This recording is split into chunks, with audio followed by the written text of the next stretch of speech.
made a mistake last week, and that was that I let the Sean Spicer, Donald Trump jobs fiasco go by without responding to it.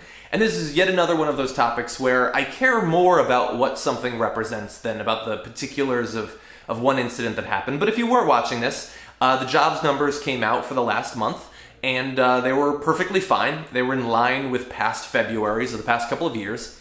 And so the question was, since Fox News hated covering the jobs reports and Republicans didn't feel that they were true in the past under Obama, what are they going to do now? And lo and behold, they care not at all about the hypocrisy of suddenly saying, oh, now the numbers are good.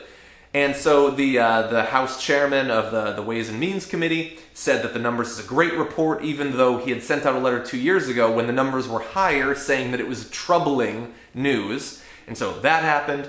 And then, of course, you have Donald Trump. Now, he has publicly called these jobs reports fake news in the past, saying that they are made-up statistics, they don't mean anything.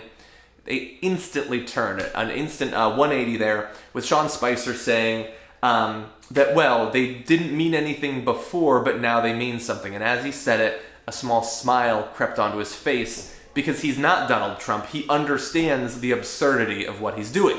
Now, he's still going to do it, and so he should burn for that. But he understands it. He has that sort of normal human reaction to spewing bullshit all over people. Now, if you're watching this, if you're following political news online, I doubt that you are not understanding of what's going on here, and you have a little bit more sophisticated a view of these sorts of hypocritical 180s that go on. But this is important not simply because it represents a change in how the dialogue around jobs reports are going to go. They mean what they mean. Sometimes it's good, sometimes it's bad, under Obama and now under Trump. What's important is what it represents as a continuing movement towards destroying any concept of objective reality. This is something that I've been talking about. I wish more people were talking about it, because although it's a little bit esoteric, it's a little bit high concept, it's a little bit in the clouds, it is incredibly important that people understand what's going on here. Because while we don't talk about it much, Trump supporters are absorbing the lessons that are being put out to them from Donald Trump, from right-wing radio, from Sean Spicer and right-wing media and all of that. The basic idea here is that ideology matters, our opinion matters, and that is pretty much it. You bow down to the stated facts of the great leader, okay? And in a country that has always had a very strong vein of authoritarianism, the authoritarian personality, that is going to be a lesson that they grasp very easily. They're going to very naturally slide into that sort of behavior. The idea that there are people who actually can tell you what's going on through objective means, they instantly want you to reject that, okay? They've been doing this for a very long time with professors, for instance. The idea that the universities are bastions of liberal sin and all that. You can't trust the professors, okay? They're trying to propagandize to your kids. They're trying to create more libs. You can't trust them. They've been saying that for the media for some time. The lib media, they're all progressives, they support Democrats, you can't trust their reporting, even when what they're reporting on fucking happens and it's in video, you can fucking see it for yourself. You can't trust it because they're libs. So don't trust the professors to teach you, don't trust the reporters to give you an insight into what's going on outside of your own life. And there's always been a little bit of the anti-science aspect to it too, and that's even stronger now. You can't trust the scientists, you can't trust the scientific method, okay? If I say the jobs report is one way, that is true. There can be no investigation to find out what it actually is, because actually doesn't matter.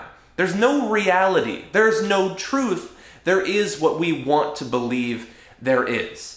And you're going to see so much of this. And here's why it's important, okay? This isn't just about fucking rhetoric. This is about the future of our country and what we're going to need to do to take it back.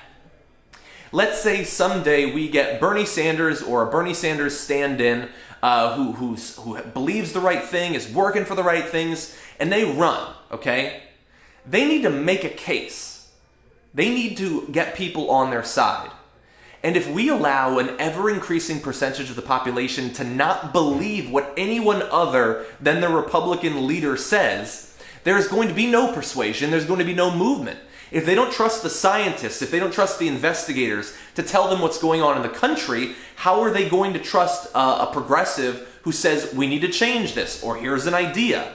they're not going to trust us because they've been told not to believe their lying eyes. Okay, they're certainly not going to believe the media, and it's been depressing from my point of view to see some in the online commentariat on the liberal side being so eager to delegitimize the media as well, foolishly not believing, naively not seeing that that's going to affect them too.